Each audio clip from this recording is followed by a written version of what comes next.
Disclaimer: this is a fictional dramatization created for artistic, emotional, and educational storytelling purposes. All characters and events are entirely fictional and created using AI tools. No impersonation, misrepresentation, or harm is intended. The content contains scenes of danger involving child characters. However, no real persons or minors were involved in its production. Grace's Love Stories produces scripted, AI-generated stories that promote, entertain, inspire kindness, and emotional connection. We respect our viewers and strictly adhere to YouTube's policies. The scent of pine and winter frost hung in the air as I stepped into the great hall. My shoulders hunched against the collective gaze of the pack. Torches flickered against stone walls, casting long shadows that seemed to reach for me like grasping fingers. My heart hammered against my ribs, a caged bird sensing danger. Tonight was the winter solstice gathering, a celebration for most, but another exercise in invisibility for me. "Aurora," my sister Elise whispered, nudging me forward. "Don't linger by the entrance. You know how they talk." I did know. The rejected Omega, they called me. Too weak to fight, too stubborn to submit, too strange to belong. My blonde hair, almost silver in certain light, hung loose around my face, a curtain I could hide behind when the stairs became too much. I tugged at the sleeve of my simple blue dress, wishing for the 100th time that I had stayed in our small cottage at the edge of the territory. The pack moved like water around a stone, parting and reforming to avoid touching me. Even in a room packed with over 100 werewolves, I stood in a perfect circle of emptiness. My grandmother's voice echoed in my memory. "The world fears what it cannot understand, little one, but silence holds wisdom that shouting never will." Before she died, she had given me her silver pendant, a crescent moon embracing a tiny star. I touched it now, drawing strength from the cool metal against my fingertips. Grandmother had been different too, teaching me the old ways, the forgotten language of hands that humans once used before our kind adopted their speech. I made my way toward the refreshment table, keeping my eyes down. The Alpha King, Magnus Silverthorn, sat on his elevated throne at the far end of the hall, his massive frame tense even in repose. His council surrounded him, a barrier of muscle and status. To his right sat an empty chair, the Queen's place, vacant since her death 5 years ago. To his left, I nearly dropped my cup when I saw him, the Alpha Prince, Magnus's only son. Unlike his father, who was all hard angles and dark features, the prince was leaner, with chestnut hair that fell across his forehead and eyes the color of amber honey. He sat perfectly still, his gaze fixed on some middle distance, seeing everything and nothing. I had glimpsed him before, but always from afar. The Mute Prince, they called him, damaged, broken, unfit to lead, though never within the king's hearing. As I watched, a council member approached the prince, said something with a smirk, then walked away without waiting for any acknowledgement. The prince's expression never changed, but something in the slight tightening of his jaw made my chest ache. I recognized that pain, the isolation, the wall between himself and others. My sister appeared at my elbow. "Don't stare," she hissed. "Remember what happened to Lena when she tried to speak to him last spring?" I remembered. Lena had been banished to the outer territories for disrespecting royalty, but I had seen the incident. She had spoken to him as if he were stupid, loud and slow, treating his silence as a mental deficiency rather than a physical one.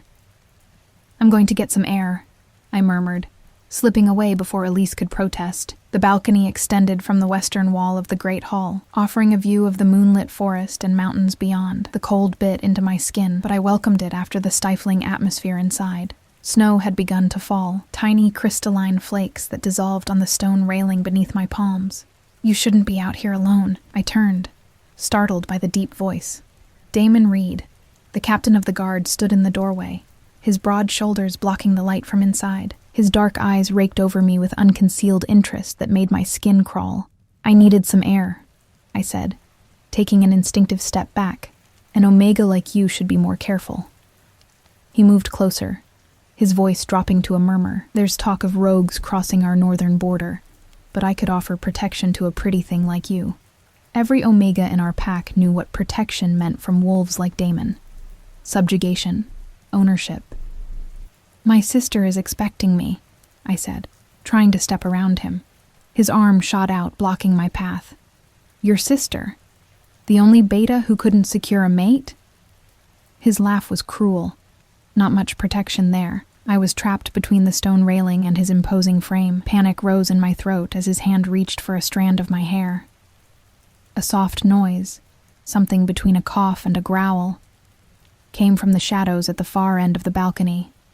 Damon froze, then straightened immediately. "My prince," he said, his voice suddenly formal. "I didn't realize you were out here." The prince stepped into the moonlight, his expression unreadable. He made a curt gesture toward the door. "Of course," Damon said, backing away. "I was just ensuring the Omega's safety." He shot me a look that promised this wasn't over before disappearing inside. I stood frozen, suddenly alone with the Alpha heir. He regarded me silently, his head tilted slightly as if puzzled by my presence. Up close, I could see the scar that ran from his right temple down his neck, disappearing beneath his collar, the wound that had stolen his voice as a child, according to pack whispers. The silence stretched between us. In that moment, I made a decision that would change everything. I raised my hands and began to sign. "Thank you for your help." His eyes widened, genuine surprise breaking through his carefully neutral expression. For several heartbeats, he simply stared at my hands as if they were rare birds that had alighted before him. Then, slowly, his own hands rose. "You speak the silent language?" My breath caught. "My grandmother taught me. She said it was the old way, from before the change." A ghost of a smile touched his lips. "No one has spoken to me like this since my mother died." The admission sent a pang through my chest. 5 years of silence. Not because he couldn't communicate, but because no one had bothered to learn how. "I'm Aurora," I signed, then hesitated before adding, "The rejected." His brow furrowed. Rejected by whom? The question was so simple, yet no one had ever asked it. I had carried the label for so long that it had become part of my identity. "Everyone," I answered honestly. He studied me for a moment before his hands moved again. "I am Evander." Just his name. Not Prince, not Alpha heir. Just Evander. A commotion from inside interrupted us. The ceremony was about to begin. Evander's shoulders tensed, his momentary openness vanishing behind a mask of royal indifference. "I should go," I signed, suddenly conscious of how inappropriate this interaction would appear to others. Evander nodded, but as I turned to leave, his hand caught mine. The touch sent a jolt through me, warm and electric. When I looked back, he was signing again, his movements hurried. "Will you be at tomorrow's hunt festival?" I hesitated. I usually avoided pack gatherings when possible, but "Yes," I signed, "I'll be there." Something flickered in his amber eyes. Hope, perhaps. Before he released my hand and stepped back into the shadows, I returned to the hall, just as King Magnus rose to begin the traditional solstice blessing. The crowd fell silent, all eyes on their imposing leader. I slipped through the crowd to find Elise, but found my gaze drawn repeatedly to where Evander sat beside his father. His face had returned to that careful blankness. But once, just once, his eyes met mine across the crowded room. That night, I dreamed of hands dancing in moonlight, speaking words that voices never could. Morning came with a flurry of activity as the pack prepared for the hunt festival. Unlike the formal solstice gathering, the hunt was held in the forest clearing, a day of competitions and feasting meant to showcase the strength of our warriors. "You're actually coming?" Elise asked as I braided my hair. "You haven't attended a hunt in years." "I thought it was time for a change," I said, avoiding her curious gaze. Our small cottage sat at the edge of the territory, close enough to the human town that we could sometimes hear their cars on the distant highway. It had been our grandmother's home, passed down to us after her death. Most pack members lived in the communal dwellings near the Alpha's compound, but we preferred our isolation, Elise because her failed mating had made her the subject of gossip, and me because, well, I had always been an outsider. As we walked toward the clearing, I found myself scanning the gathering crowd. Would he remember our brief exchange? Would he acknowledge me at all in the light of day? The clearing buzzed with energy. Warriors practiced combat moves while others set up targets for the archery competition. Pups chased each other through the snow, their laughter bright in the winter air. The smell of roasting meat and pine smoke filled my lungs. "Aurora! Elise!" A friendly voice called out. Maya, one of the few pack members who treated us with genuine warmth, waved us over. Her mate Theo stood beside her, their young son clinging to his leg. "I didn't expect to see you here," Maya said, hugging me, "but I'm glad you came." We chatted easily, and for a moment, I felt almost normal, just another pack member enjoying the festival. Then a hush fell over the clearing as King Magnus arrived with his entourage. Evander walked half a step behind his father, dressed in hunting leathers like the other warriors, though everyone knew he wouldn't participate in the competitions. His gaze swept the clearing, pausing when it reached our small group. For a heartbeat, our eyes locked, and I felt a flutter in my chest. "The prince is staring at you," Elise whispered, incredulous. "Don't be ridiculous," I muttered, though my cheeks warmed. The competitions began with a display of strength, warriors lifting massive logs cut from ancient trees. The crowd cheered as Damon hoisted his above his head longer than anyone else. His triumphant gaze found me in the crowd, and his smile turned predatory. "He's been asking about you," Maya murmured, following my gaze. "Be careful, Aurora." I nodded, discomfort crawling up my spine. Traditionally, the victor of each competition could request a token from any unmated female. I prayed Damon wouldn't choose me. The archery contest followed, then tracking and speed trials. Throughout it all, Evander sat beside his father, watching with that same inscrutable expression. Occasionally, I would feel his gaze on me, but whenever I looked his way, he was focused on the competitions. "And now," announced Elder Thorn, "the combat trials will begin." Warriors paired off in the center of the clearing, fighting until one submitted. I never enjoyed this display of dominance, the violence that our kind seemed to revel in. I was about to suggest to Elise that we visit the refreshment tables when Damon stepped forward. "I challenge the Alpha Prince," he called, his voice carrying across the suddenly silent clearing. Beside me, Maya gasped. "He can't do that.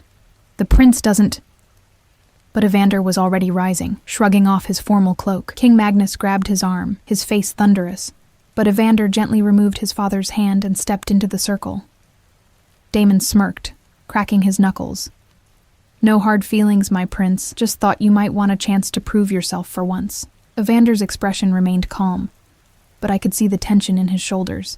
Everyone knew that while alphas possessed superior strength and speed, omegas had heightened senses and agility. Betas, like Damon, fell somewhere in between. Not as powerful as alphas, but generally stronger than omegas. But Evander's muteness had always caused rumors that he wasn't a true alpha, that something was broken in him beyond just his voice. "This is wrong," I whispered. "Damon knows the prince can't call for submission verbally." The combat began, Damon immediately launching into an aggressive attack. To everyone's surprise, Evander moved with fluid grace, dodging the first several blows with ease. When Damon connected with a punch to his ribs, Evander barely flinched before countering with a strike of his own. They were evenly matched, I realized. Whatever assumptions the pack had made about Evander's capabilities, they had been wrong. He fought with calculated precision, each move deliberate, almost as if he were holding back. Then Damon landed a vicious blow to Evander's throat, directly over his scar. The prince staggered, his face contorting in pain. The crowd gasped. Even those who enjoyed combat recognized the dishonorable move. "Submit," Damon growled, pressing his advantage. Something inside me snapped. Before I could think better of it, my hands were moving, signing frantically from the edge of the circle. "Duck left.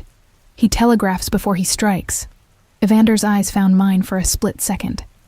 He ducked left just as Damon's fist whistled through the air where his head had been. In that moment of imbalance, Evander swept Damon's legs from under him, sending him crashing to the ground. In an instant, the prince was above him, one knee pressed to his throat, the position of victory. The crowd erupted in cheers, but I barely heard them. Evander's gaze was still fixed on mine, a silent question in his eyes. My grandmother was a healer. I signed quickly. She taught me to observe patterns in movement. The corner of his mouth twitched, almost a smile, before he rose and offered a hand to Damon. The defeated warrior took it reluctantly, his eyes burning with humiliation and rage. "The prince is victorious," Elder Thorne announced. "He may claim a token." My heart stuttered as Evander's eyes once again found mine across the clearing. Would he? A commotion at the edge of the forest interrupted the moment. A scout burst into the clearing, his clothes torn, blood streaming from a gash on his forehead. "Rogues!" he gasped. "At the northern border. They've taken hostages from the hunting party." The festival dissolved into chaos. Warriors gathered around King Magnus as he barked orders. Mothers rushed to collect their children, and the elders began ushering non-combatants toward the safety of the compound. In the confusion, I lost sight of Evander. Elise grabbed my arm, pulling me toward home, but I resisted. "We need to help," I insisted. "We'll just be in the way," she argued. "This is why we have warriors." But something told me this was different. Rogue attacks weren't uncommon, but taking hostages was unusual. Rogues typically struck quickly and retreated. This felt planned, deliberate. As the clearing emptied, I made my decision. "Go home," I told Elise. "I'll meet you there." Before she could protest, I slipped away, following the warriors at a distance as they headed north. I didn't know what I could do to help, but I knew I couldn't sit safely at home while others were in danger. What I didn't realize was that I was being watched and followed. The northern forest grew denser as I followed the warriors' trail, the afternoon light filtering through bare branches in weak, golden shafts. Snow crunched beneath my boots, and I cursed myself for not changing into warmer clothes before embarking on this foolish mission. What exactly did I plan to do? An Omega with no combat training? No weapons, no status to command respect? What help could I possibly offer? Yet something pulled me forward. Perhaps it was the memory of Evander's eyes finding mine across the clearing, or the way his hands had moved in response to mine. The first real connection I'd felt in years. I paused, crouching behind a fallen log as voices drifted through the trees ahead. The warriors had stopped in a small clearing, forming a semicircle around King Magnus. From my position, I could just make out his commanding figure, his hand resting on the hilt of the ceremonial blade at his hip. "The scout said they're holding the hostages in the old trapper's cabin," he was saying. "6 rogues, heavily armed. 4 of our pack members captured." I strained to see Evander among the gathered warriors, but couldn't spot him from my hiding place. "We split into 2 groups," the king continued. "Damon, you take 6 men and approach from the east. I'll lead the frontal assault. Remember, the priority is the hostages' safety." My heart sank. A direct assault would put the hostages at risk. Rogues were unpredictable, often desperate. Cornered, they might do anything. I slipped away, moving parallel to the warriors, but veering slightly west. If memory served, there was an old game trail that led behind the trapper's cabin. My grandmother had shown it to me years ago when we'd gathered herbs in this part of the forest. The light was fading fast now, the winter sun surrendering to an early dusk. The temperature dropped, and my breath clouded before me as I picked my way carefully through undergrowth. My Omega senses, while not giving me the strength of an alpha, provided exceptional hearing and smell. I could detect the faint scent of smoke from what must be the cabin, and underneath it, the acrid tang of fear. A twig snapped behind me. I froze, every instinct screaming danger. Slowly, I turned to find Damon standing a few paces back, his expression a mixture of anger and cruel amusement. "Following the warriors, little Omega?" he asked, his voice low. "Or just the prince?" I swallowed hard, forcing my voice to remain steady. "I want to help the hostages." "Interesting timing, right after you helped the prince humiliate me." His eyes glittered dangerously in the fading light. I wonder what Magnus would think if he knew his precious son was consorting with a rejected Omega. "We weren't... I saw you signing to him, during our match and at the solstice gathering." He stepped closer, invading my space. "You think you're clever, don't you?" finding a way to communicate with him that no one else bothers with. Fear coiled in my stomach, not for myself, but for what this might mean for Evander. Wolves like Damon would use any perceived weakness against a rival. "It doesn't matter," I said, trying to move past him.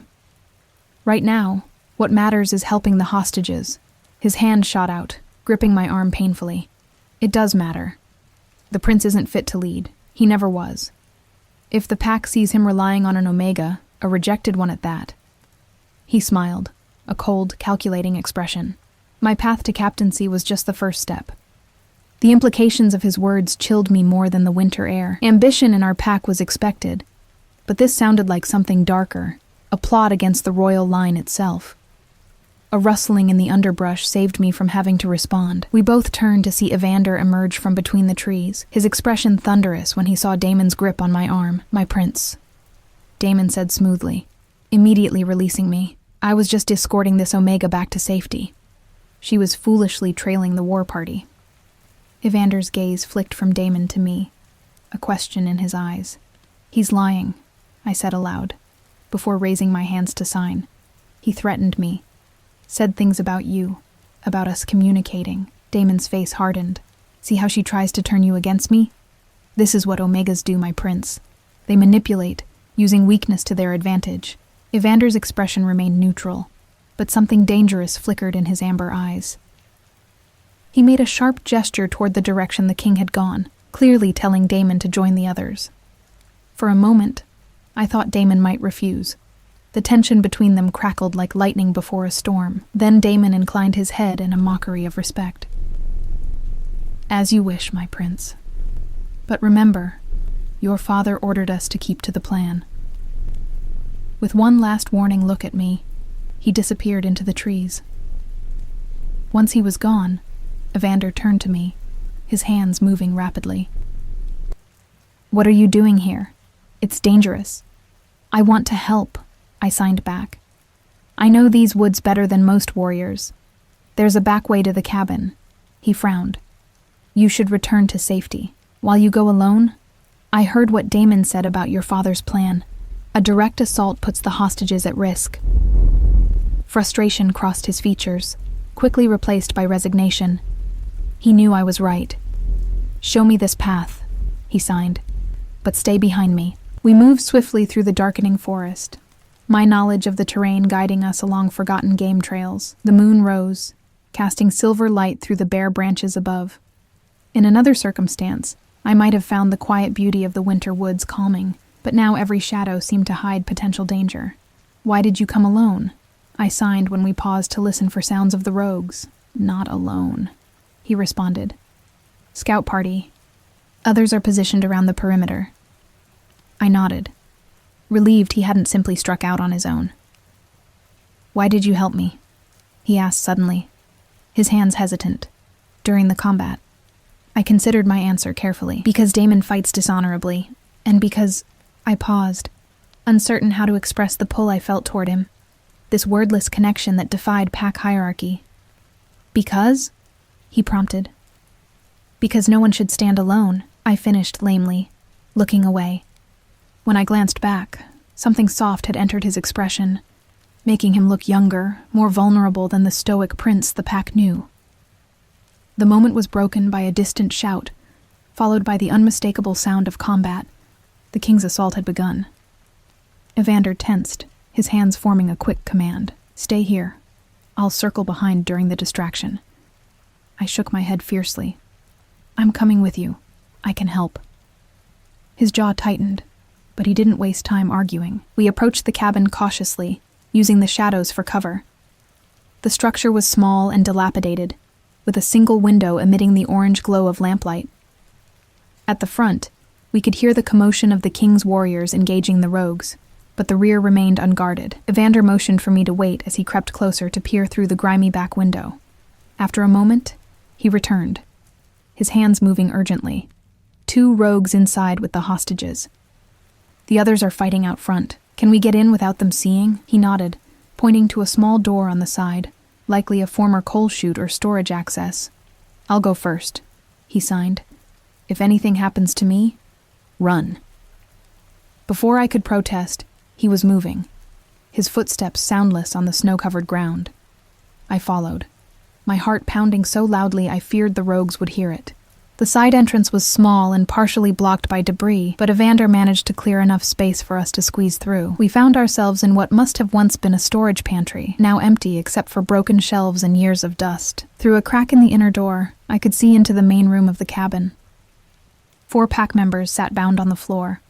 2 younger warriors I recognized from training sessions, an older woman who worked in the kitchens, and to my horror, Maya's young son, tears streaking his dirty face. The rogues paced nervously, one peering out the front window at the battle, while the other kept a wicked-looking knife trained on the hostages. "They're not backing down," the one at the window growled. "This isn't going according to plan." "Then we use the leverage," the other replied, grabbing the boy roughly by the arm. He screamed, a high, terrified sound that made my blood run cold. Evander's body tensed beside me. I knew what he was thinking. There was no time for subtlety now.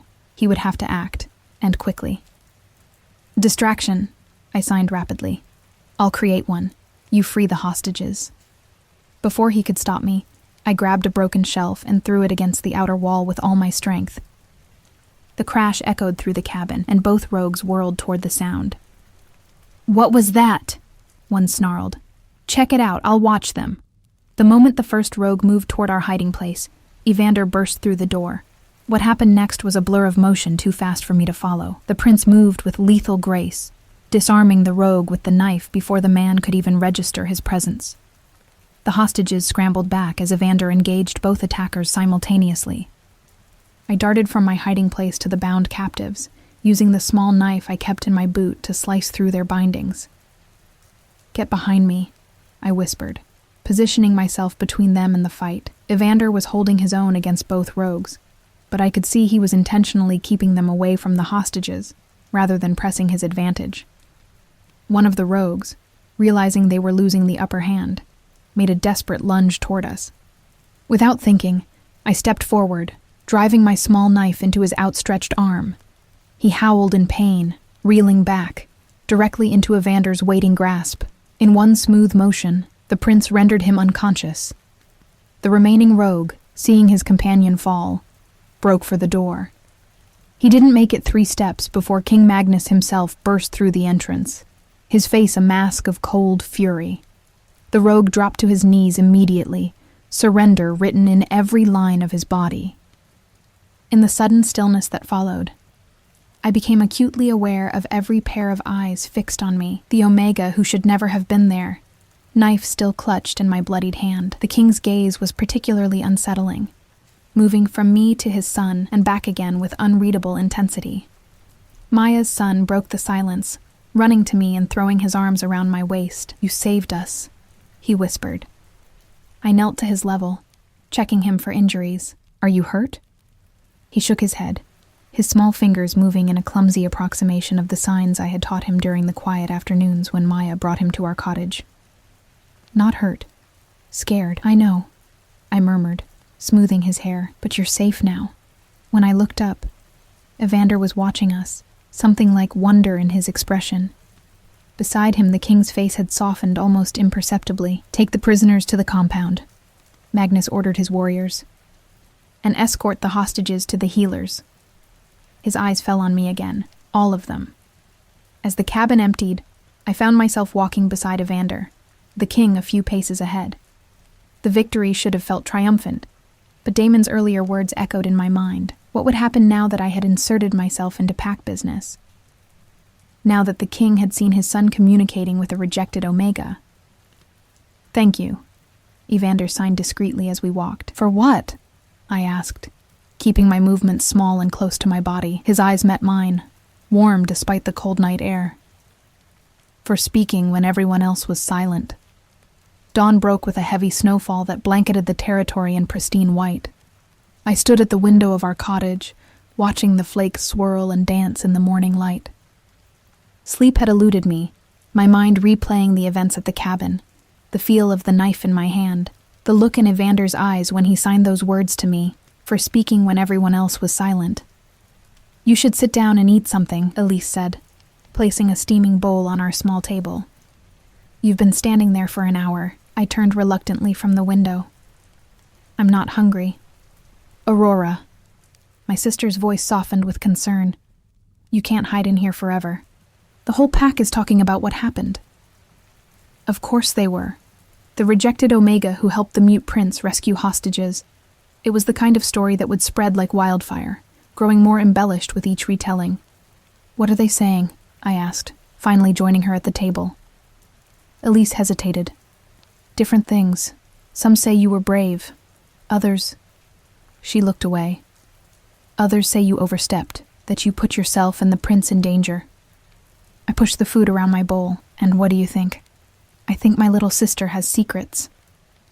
She reached across the table to take my hand. You never told me you could speak with the prince. Heat rose to my cheeks. It wasn't a secret exactly. It just... happened. At the solstice gathering, when I nodded, she squeezed my hand. Maya told me you've been teaching her son the hand language. She's grateful, you know. Says he feels special knowing something others don't. A knock at the door interrupted us, making us both jump. Visitors were rare at our isolated cottage. Elise rose to answer it, her face paling when she saw who stood on our threshold. Your Majesty, she breathed, dropping into a hasty bow. King Magnus filled the doorframe, his imposing figure made even larger by his heavy winter cloak. Behind him stood two of his personal guard, their expressions impassive. I rose quickly, my knees threatening to buckle beneath me.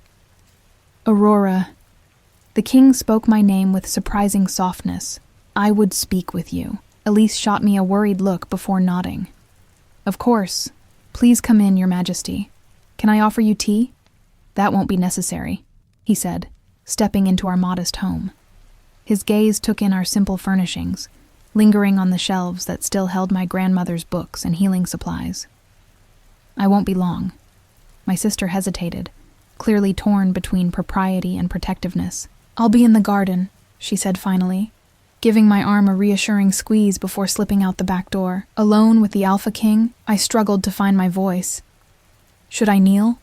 Bow my head? What was the protocol when royalty appeared at your door? Sit, he said, gesturing to the table. It wasn't a request. I sank back into my chair, watching as he settled his massive frame across from me, dismissing his guards to wait outside with a flick of his hand. You're not what I expected, he said after a moment of studied silence. I kept my eyes lowered. I'm sorry if I overstepped last night, Your Majesty. Overstepped? He made a sound that might have been a laugh, though it contained little humor. You disobeyed direct orders, followed a war party into dangerous territory, and inserted yourself into a hostage situation. Each word fell like a stone, building a wall of accusation around me. I'm sorry, I whispered again, fingers clutching my grandmother's pendant through my sweater. Are you? His voice had that same surprising gentleness. Because when I look at you, Aurora, I don't see regret. I see a young woman who knew exactly what she was doing. I looked up then, startled by his use of my name, by the lack of condemnation in his tone. My son tells me you learned the hand language from your grandmother, he continued, the healer who lived at the edge of our territory. I nodded. She believed in preserving old knowledge. As did my wife. For a moment, pain flickered across his stern features. She taught Evander after his accident, but when she died... He trailed off, his gaze drifting to the window. No one else bothered to learn. I thought it didn't matter, that he would find other ways to lead. The admission stunned me. I had never imagined the king harboring such thoughts, such regrets. But I was wrong, he continued. A king who cannot communicate with his people cannot truly lead them. Evander communicates, I said, finding a sudden boldness. Just not in the way others expect. Magnus's eyes returned to me, sharp and assessing. Yes, I saw that last night. He has spoken more with you in 2 days than he has with anyone in 5 years. I felt heat rise to my cheeks. We've barely spoken, Your Majesty. Yet you understand each other. He leaned forward, his massive hands folded on the table between us. Tell me, Aurora, what do you see when you look at my son? The question caught me off guard. What did I see? The quiet strength, the patience, the isolation that mirrored my own. The way his eyes betrayed emotions his face never showed. "I see someone who watches and listens when others only speak," I said finally. "Someone who has learned to be still in a world that values noise and force." Something shifted in the king's expression. Approval, perhaps, or recognition. "The council is meeting tonight," he said, changing direction abruptly. "To discuss the rogue attack and other matters. I want you there." I blinked in surprise. "Me? But I'm not—" "You were there. You helped save pack members." He rose, towering over me. "And you can communicate with my son in a way no one else can. It wasn't a request." He moved toward the door, pausing with his hand on the latch. "One more thing," he said, his back to me. "Why do they call you the Rejected?" The question hung in the air between us. I've never quite fit the expectations of what an Omega should be," I answered carefully. He turned his head slightly. "And what should an Omega be?" "Submissive," I said, the word tasting bitter on my tongue. "Quiet, content with their place. Yet you are none of those things." There was that almost smile again, gone so quickly I might have imagined it. "The council meets at moonrise.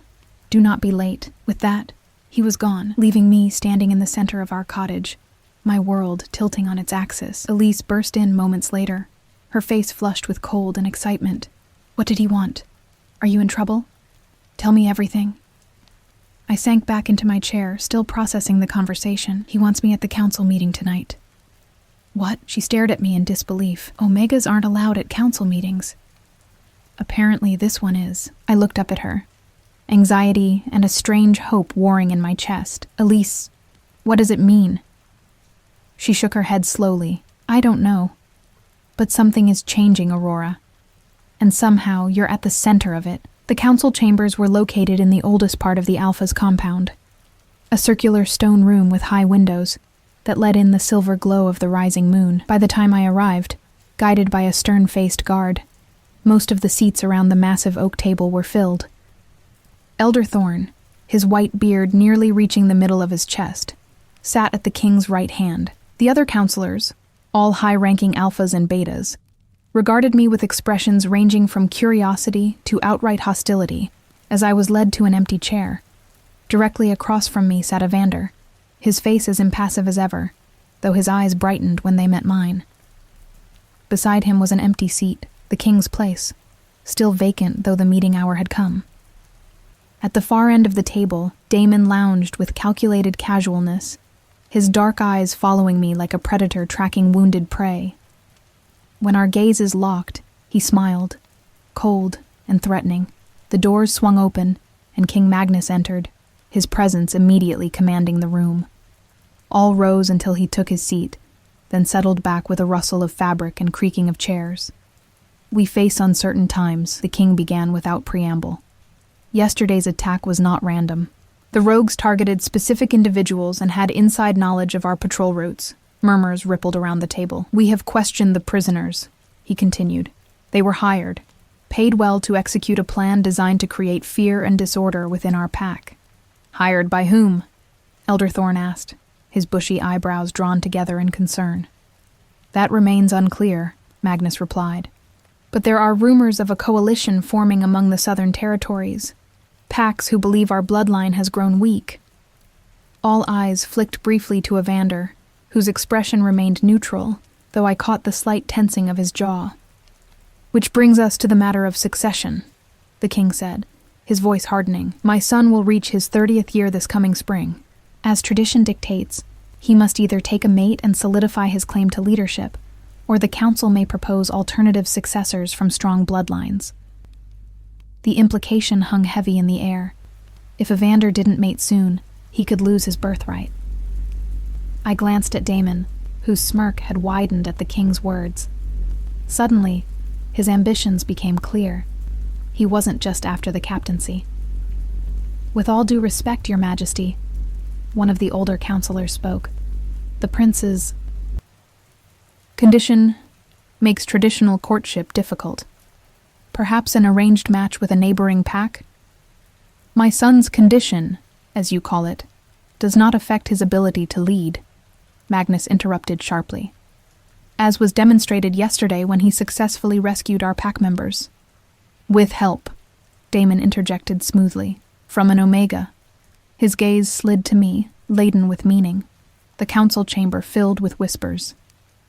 Yes, the king agreed, silencing the room.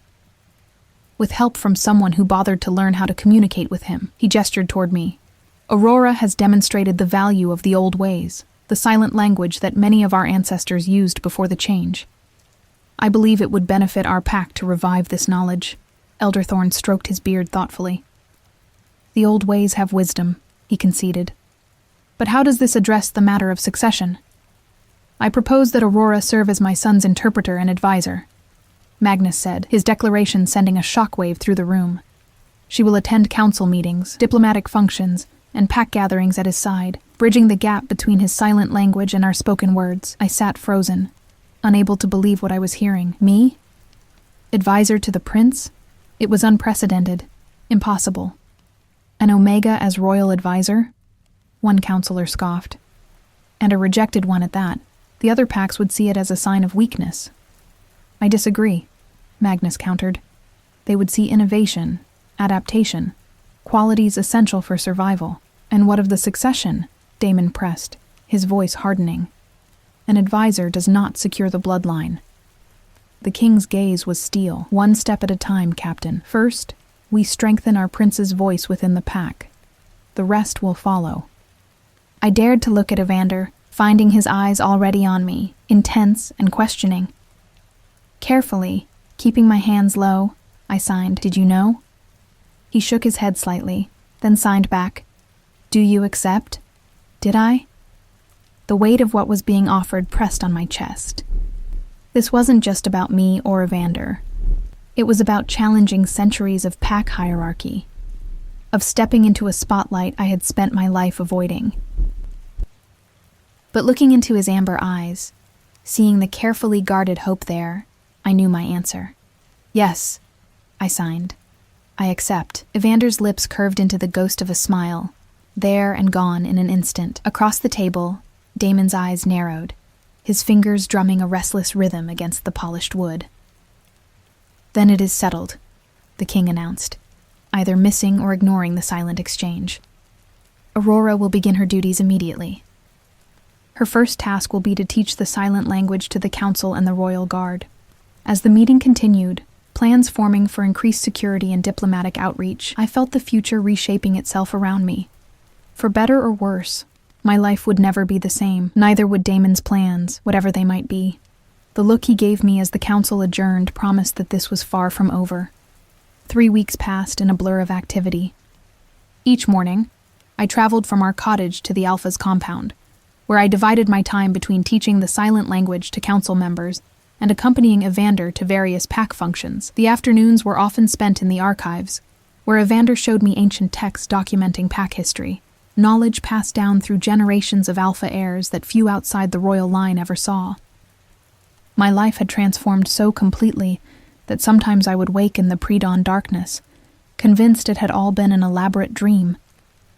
But then I would rise, dress in the new clothes the king had ordered for me, simple but finely made garments that marked my new position, and step into a reality that still felt surreal. "You look tired," Elise remarked one morning as she braided my hair. She had insisted on helping me prepare for an important meeting with representatives from a neighboring pack. "Are they working you too hard?" "No," I said, though exhaustion did pull at my limbs. "It's just a lot to adjust to." What I didn't tell her was how the constant scrutiny wore on me. The whispers that followed me through corridors, the pointed stares, the mixture of awe and resentment that greeted me at every turn. Some embraced the changes, particularly the younger pack members who eagerly attended my language classes. Others, especially those aligned with Damon, made no effort to hide their disapproval. Damon himself had been suspiciously quiet since the council meeting. He performed his duties as captain with rigid efficiency, but I often caught him watching me, his eyes calculating, waiting. "There's something else," Elise said, her fingers pausing in their work. "Something you're not telling me." I met her eyes in the mirror, seeing the worry etched in her features. "It's nothing. Aurora." She turned me to face her. "We've never kept secrets from each other." She was right. And yet, how could I explain the complicated emotions that had begun to bloom between Evander and me? The lingering glances, the brush of his fingers against mine when we passed documents, the way our signing had evolved to include private jokes and observations that no one else could understand. I began, then hesitated. I think I'm beginning to care for him, more than I should. Understanding dawned in her eyes. The prince? I nodded, heat rising to my cheeks. Oh, Aurora, she sighed. Not with disapproval, but with the weary knowledge of someone who had seen how pack politics could crush personal feelings. You know what they expect of him, what the succession demands. I know, I whispered. An alpha prince did not mate with a rejected omega, no matter how useful she might temporarily be. His match would be strategic, a strong alpha female from another pack, or perhaps a beta of impeccable bloodline. My role was to facilitate, not to complicate. Just be careful, Elise said, resuming her braiding. Your heart isn't the only one that could break. The neighboring pack's representatives arrived at midday. 3 imposing wolves led by their beta commander, Lyle. King Magnus received them in the formal reception hall, with Evander and me standing slightly behind his throne. I wore my position like an ill-fitting coat, constantly aware of the scrutiny from both our visitors and our own pack members gathered to witness the proceedings. Welcome to Silverthorn territory, the king greeted them. We are honored by your presence and look forward to strengthening the bonds between our packs. Lyle, a broad-shouldered man with steel-gray hair, inclined his head respectfully. Alpha King Magnus, we bring greetings from Alpha Serrano. She regrets she could not come herself, but sent us to discuss the matter of mutual defense against these hired rogues who threaten our lands. The formalities continued, with Magnus introducing Evander and explaining my role as interpreter. Lyle's eyebrows rose slightly at this, but he made no comment. Instead, he turned his attention directly to the prince. We have heard much about you, Prince Evander, he said. Your reputation as a warrior has spread, especially after the recent hostage rescue. I translated his words into signs, and Evander responded with careful movements of his hands. The credit belongs to many, including Aurora, who risked herself to help our pack members. As I translated this aloud, Lyle's gaze sharpened on me. Indeed, most unusual for an Omega to involve themselves in such matters. Aurora is not most Omegas, Magnus interjected smoothly. Now, shall we discuss the reason for your visit? The meeting proceeded, focusing on shared patrols and information exchange about suspicious activities along our borders. Throughout it all, I felt Lyle watching me with keen interest whenever I translated for Evander. As the formal portion concluded and attendants began serving refreshments, Lyle approached me directly. Your skill with the silent language is impressive, he said. Where did you learn it? My grandmother taught me, I replied, careful to maintain the respectful tone expected when addressing a high-ranking beta from another pack. Interesting. He tilted his head. You know, in our pack, we have several wolves who use this language. Alpha Serrano believes in preserving such knowledge. A wise perspective, I said, genuinely surprised. In our territory, the silent language had been largely forgotten until recent events brought it back to prominence. Perhaps you and the prince might visit our territory sometime, Lyle suggested. Alpha Serrano would be most interested to meet you both. Before I could respond, a cool presence materialized at my side. Damon, who had been notably absent from the formal proceedings. Captain Damon Reed, he introduced himself to Lyle with a sharp smile. I see you've met our prince's assistant. The slight pause before the word turned it into something diminishing. I felt my shoulders tense. Interpreter, Lyle corrected mildly. An important role, especially in diplomatic matters. He glanced between us, clearly sensing the undercurrent of tension. If you'll excuse me, I should rejoin my companions. As he walked away, Damon leaned closer to me, his voice pitched low. Making friends with our neighbors? How ambitious of you, little Omega. I was doing my job, I said, fighting to keep my voice steady. Were you? His eyes gleamed with malice, because from where I stand, it looked like you were getting rather familiar with the prince during the meeting. All those private signs, those little glances, He tisked softly. People are beginning to talk, you know. Ice slid down my spine. There's nothing to talk about. No? He smiled, the expression never reaching his eyes. Then you won't mind if I share my observations with the council? How the prince seems increasingly distracted by his interpreter. How it might be affecting his judgment. I wanted to walk away, to find Evander or the king, but Damon's next words froze me in place. I wonder what happens to rejected Omegas who reach above their station. Who threaten the royal succession with inappropriate attachments. Are you threatening me? I asked, finding a thread of steel in my voice. Not at all. He straightened, adjusting his ceremonial uniform, simply observing. After all, that's what good captains do. Observe potential threats to the pack's stability. With a mock bow, he left me standing alone, my hands trembling at my sides. Later that evening, as the visitors retired to their guest quarters, I found myself wandering the quiet corridors of the compound, seeking solitude to process Damon's veiled threats. My feet carried me to the eastern gallery, a long hallway lined with portraits of past alpha kings and queens. I was so lost in thought that I didn't notice Evander until he was directly beside me, his presence a warm certainty in the dimly lit space. You're troubled, he signed, his eyes searching mine. It's nothing, I replied, the lie clumsy in my hands. His expression made it clear he didn't believe me. Damon? I hesitated, then nodded. He noticed things between us. What things? Evander asked, though the intensity in his gaze suggested he already knew. How to explain what had grown between us these past weeks? The silent conversations that extended far beyond the necessary translations. The way he had begun teaching me the history and traditions of the pack. Knowledge traditionally reserved for those in the line of succession. The growing trust. The shared smiles. The unmistakable pull that drew me to him despite every practical consideration. He thinks I'm forgetting my place, I signed finally, the movements sharp with frustration. Evander's jaw tightened. Your place is where you choose it to be. Is it? In a world of alphas and hierarchy and succession? I turned away, gazing up at the stern faces of his ancestors lining the walls. We both know what's expected of you, Evander. He moved to stand before me, blocking my view of the portraits. His hands rose, then hesitated, as if struggling to find the right signs. What if I want something different than what's expected? My heart stuttered in my chest. Don't, I signed. Don't say things that can't be. His expression softened, a vulnerability there I'd rarely seen.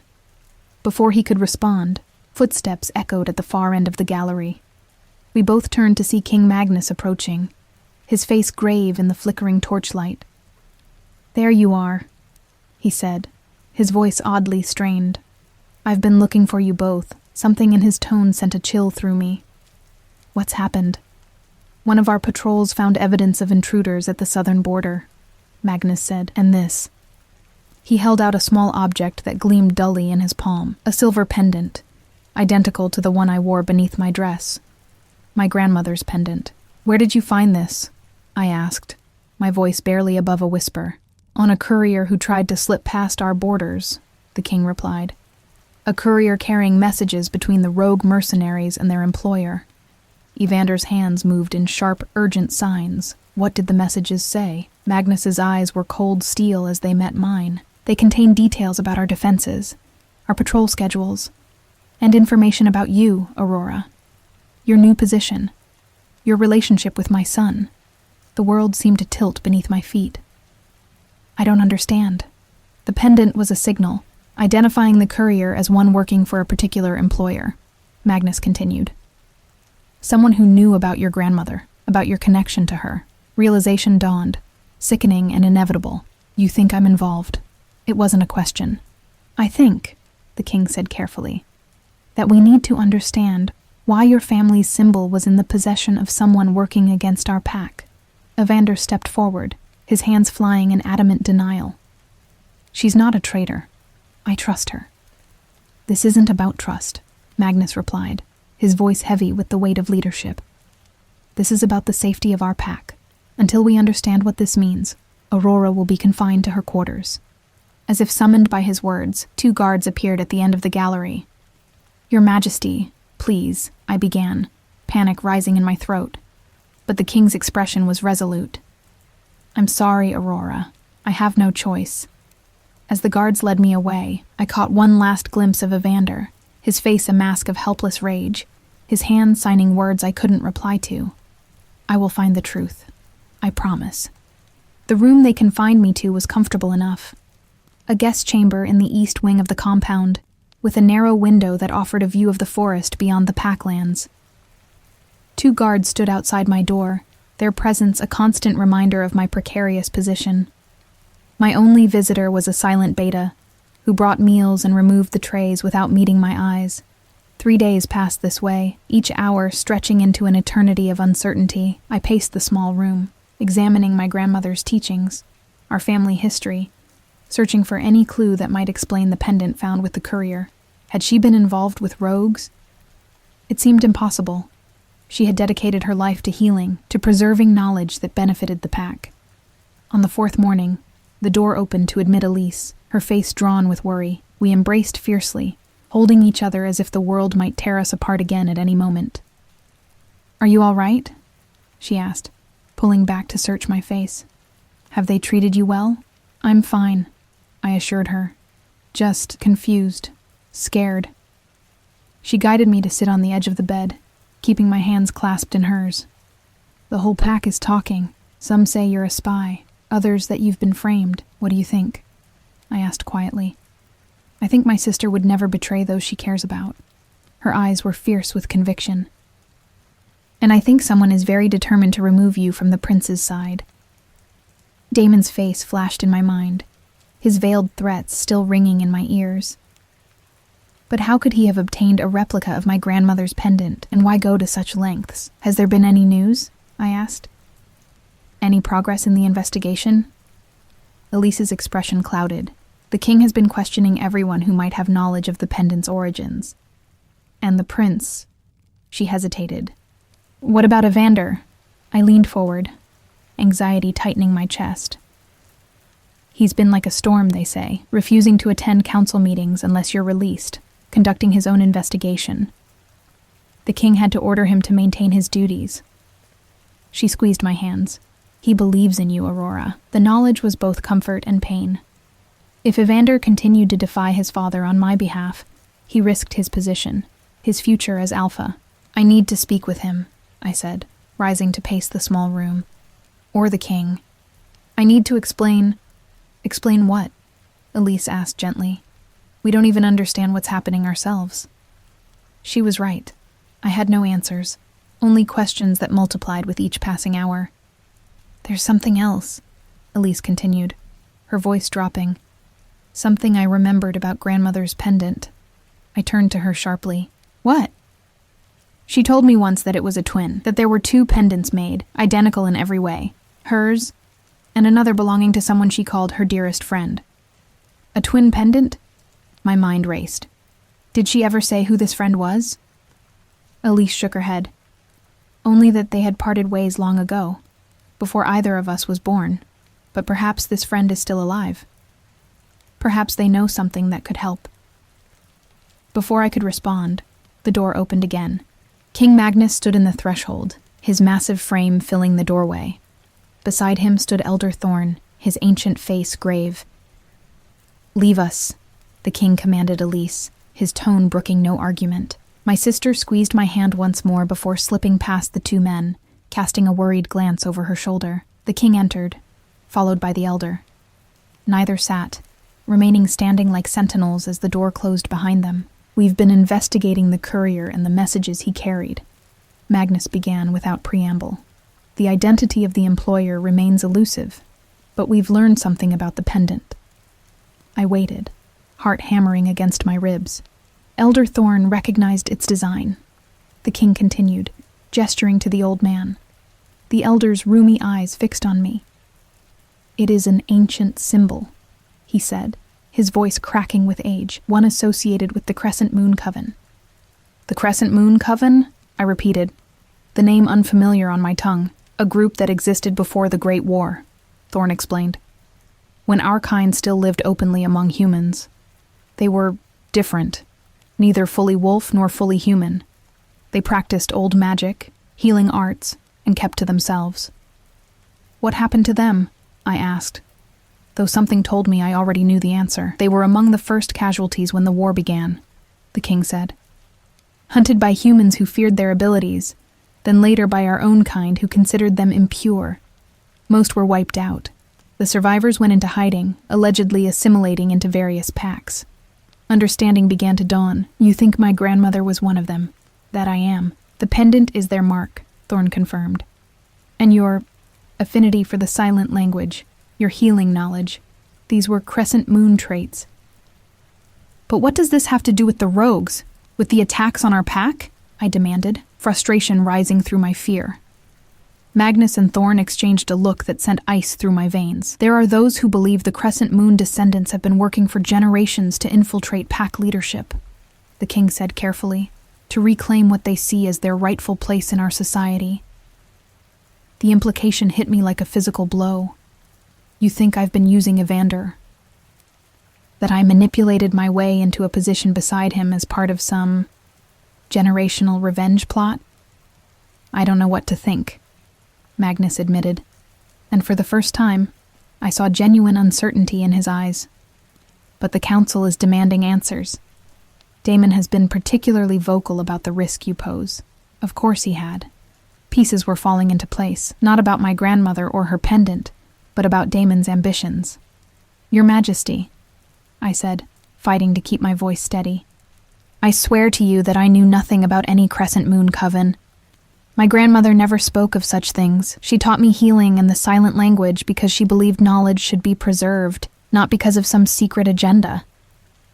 Then how do you explain the pendant with the courier? Thorn challenged. I took a deep breath. My sister just told me that my grandmother's pendant had a twin, identical in every way, belonging to someone she called her dearest friend. And if you found that pendant on the courier, it wasn't mine. I touched the chain around my neck, pulling out my own pendant as proof. Mine has never left me. Magnus's eyes widened slightly at the sight of the silver crescent cradling its tiny star. If what you say is true, he said slowly, then someone who knew about your grandmother's connection to this coven is using it to implicate you. But who would know such ancient history? Thorn wondered aloud. The Crescent Moon has been gone for generations. A knock at the door interrupted us. A guard entered, bowing deeply. Your Majesty, forgive the intrusion. Prince Evander demands to see you immediately. He says it's urgent. About the investigation. Magnus frowned. Where is he? In the archives, Your Majesty. He's found something. The king turned back to me, his expression unreadable. Come, both of you. I followed them through the corridors of the compound, acutely aware of the stairs that tracked our progress. News of my confinement had clearly spread, and speculation hung in the air like smoke. The archives were housed in the oldest part of the compound, a series of underground chambers filled with books, scrolls, and artifacts dating back centuries. We found Evander in the central room, surrounded by ancient texts spread across a massive table. He looked up as we entered, his eyes immediately finding mine with an intensity that made my heart leap. Are you all right? He signed quickly. I nodded, not daring to sign back with so many eyes upon us. What have you found? Magnus demanded. Evander gestured to the materials before him, then began to sign. I translated automatically, my voice growing stronger with each movement of his hands. I've been researching the Crescent Moon Coven and discovered something important. They weren't enemies of the wolf packs. They were allies, healers and mediators who helped negotiate peace between rival territories. I continued translating as his hands flew. More importantly, I found this. He held up an ancient, crumbling letter, its parchment yellow with age. It's a correspondence between Alpha Silverthorn III, your great-grandfather, I translated, and a leader of the Crescent Moon Coven named Ilara. They were not just allies, but friends. The letter speaks of a pact between them, sealed with twin pendants, silver crescents holding stars. Magnus took the letter carefully, his eyes scanning the faded script. This doesn't explain why one of these pendants was found on a courier working against our pack. Evander signed again, his movements emphatic. It might, if we consider who stands to gain from Aurora's removal from her position. Who has been vocal about her unsuitability? Who has ambitions that her presence interferes with? Damon, I said, the name falling from my lips before I could stop it. The king's eyes narrowed. You accuse my captain of guard of treason based on ancient history and speculation. Not speculation, I translated as Evander continued signing. Fact. I've been tracking Damon's movements since Aurora was confined. 3 nights ago, he met with someone at the edge of our territory, a meeting not included in any official report. Magnus's expression darkened. You've been spying on a pack officer without authorization? I've been seeking the truth, Evander signed, his movements sharp with suppressed anger. Something is happening in our pack, Father. Someone is working to undermine us, to create division, and I believe Damon is involved. Before the king could respond, the chamber door burst open. A warrior I recognized from the border patrols stumbled in, blood seeping from a wound on his shoulder. Attack, he gasped. Northern border. Rogues. More than we've ever seen. They've breached the outer defenses. Magnus was instantly transformed, the concerned father replaced by the Alpha King. Sound the alarm. All warriors to battle positions. He turned to Elder Thorn. Get the non-combatants to the safe rooms. As the compound erupted into activity, I found myself caught in the flow, uncertain of my place in this crisis. Evander caught my arm, his eyes burning with determination. Come with me, he signed. I need you. Without waiting for a response, he pulled me toward a side passage that led deeper into the compound. The king, focused on organizing the defense, didn't notice our departure. The passage opened into a small chamber I had never seen before, an armory filled with weapons of all descriptions. Evander moved with purpose, selecting a bow and quiver for himself, and to my surprise, a slender blade that he offered to me. Can you use this? He signed. Yes, I said aloud, taking the knife. My grandmother had insisted I learn basic self-defense, despite it being unusual for Omegas. But what are we doing? Shouldn't we be with the others? His hands moved rapidly, urgently. This isn't a random attack. It's coordinated with something inside the compound. I need you to help me find the real traitor before it's too late. I stared at him, realization dawning. You think Damon planned this? That the attack is a diversion? He nodded grimly. The pendant, the courier, the timing, it's all connected. And I think I know what his true target is. What? I signed, fear coiling in my stomach. Evander's expression was grave as his hands formed the answer. The royal succession. My father, me, everything.